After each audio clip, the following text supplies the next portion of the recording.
تفضل شيء ولله له الفاتحة. أعوذ بالله من الشيطان الرجيم. بسم الله الرحمن الرحيم. الحمد لله رب العالمين الرحمن الرحيم مالك يوم الدين. إياك نعبد وإياك نستعين اهدنا الصراط المستقيم صراط الذين أنعمت عليهم غير المغضوب عليهم ولا الضالين. آمين. الفاتحة. بسم الله الرحمن الرحيم. الحمد لله رب العالمين الرحمن الرحيم مالك يوم الدين.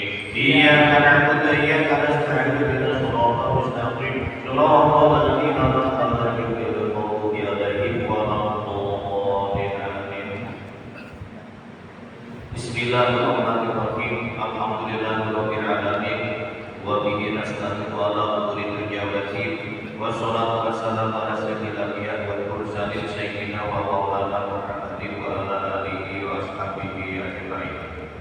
اللهم صل وسلم على سيدنا محمد وعلى آل سيدنا محمد أما بعد.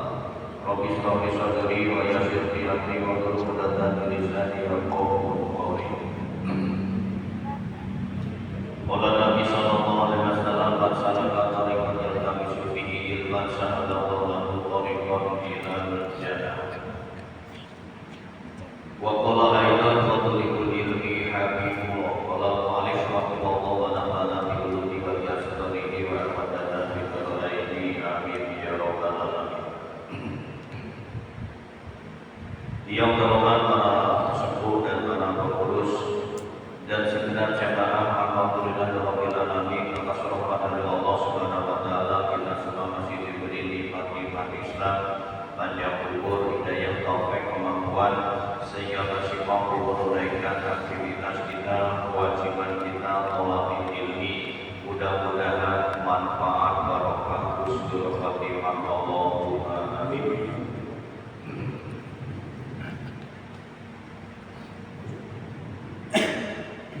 Para jamaah rahimakumullah,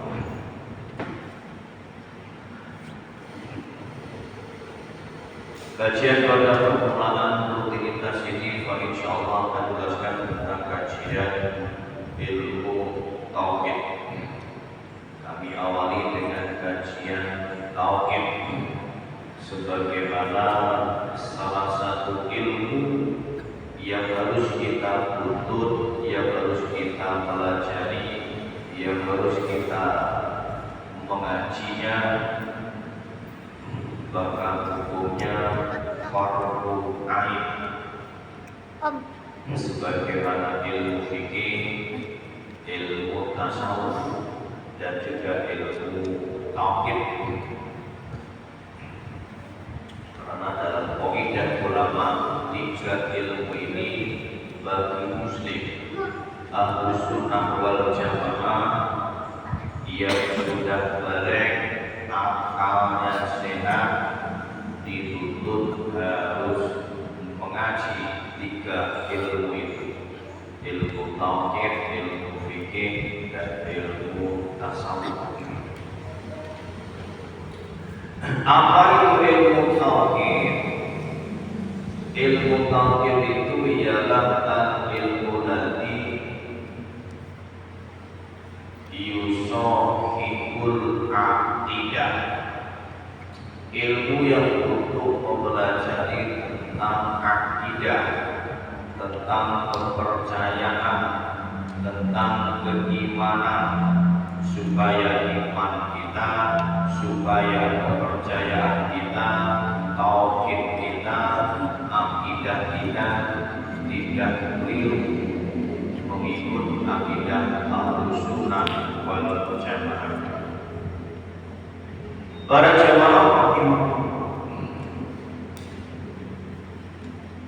An-Nabi Al-Rahman Abdillah bin Umar bin Khattab radhiyallahu anhu qala sami'tu Rasulullah sallallahu alaihi wasallam yaqul buniyal islamu ala khamsi syahadati an la ilaha illallah wa anna Muhammadar Rasulullah wa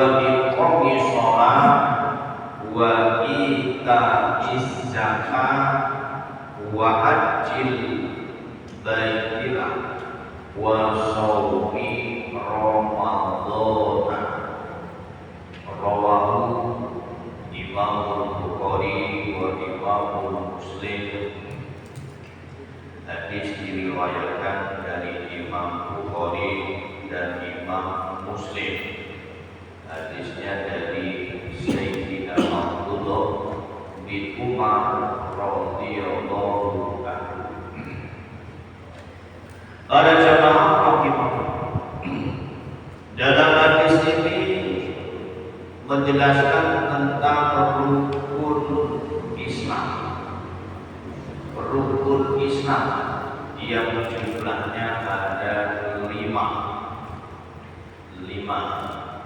Dan dalam riwayat ini yang nomor 5 ini puasa Ramadan. Ibadah haji dinomorkan 4. Ada juga sebagian riwayat hadis ibadah haji nomor 5. Itu dan perlu dipermasalahkan, intinya sama, rukun Islam ada di 5. Karena sahabat Nabi itu orangnya jujur semua.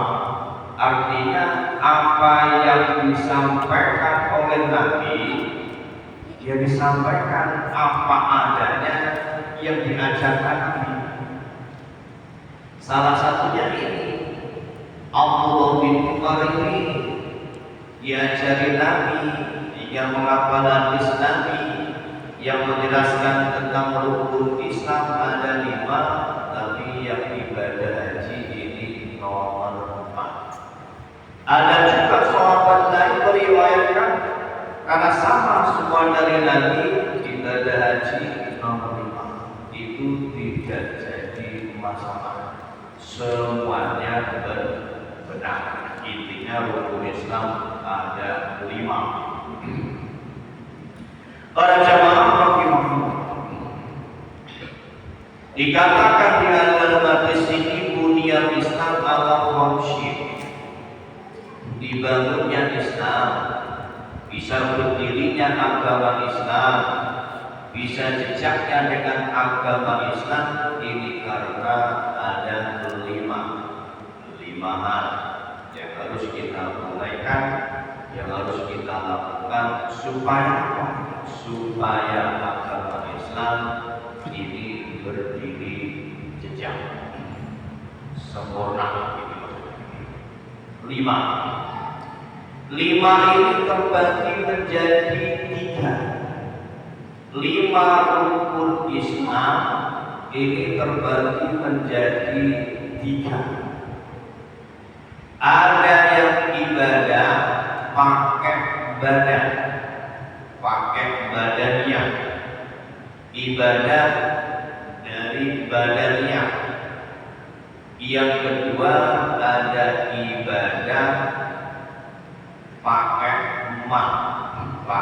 harta. Dan yang nomor 3 ada ibadah yang pakai badan, kekuatan, dan juga pakai harta. Itu ada di 5 itu terbagi menjadi 3. 1 ibadah pakai badannya, yang kedua ibadah pakai hal yang khusus, dan yang ketiga ada yang ibadah yang pakai badan, yang pakai harta. Para jamaah rahimahullah, rukun Islam yang pertama yaitu syahadatu an la ilaha illallah wa anna Muhammadar Rasulullah. Menyaksikan, meyakinkan, mengimankan bahwa tidak ada Tuhan yang hak disembah selain Allah. Itu arti yang maklum, yang sudah umum. Maksudnya apa itu? Maksudnya dari arti itu kita ini orang Muslim dilarang, diharapkan menduakan Allah. dilarang, tidak boleh menduakan Allah. Allah itu satu, esa, tunggal, dan beranak, dan beribu, dan berpapan. Itu Allah. Tuhan itu satu, cuma Allah. Adapun yang lain hanya dipertuhankan, bukan Tuhan, hanya dipertuhankan, dan itu semua Tuhan Allah dan daya lain. Itu artinya. Arti kalimat tauhid ini banyak dan semua itu.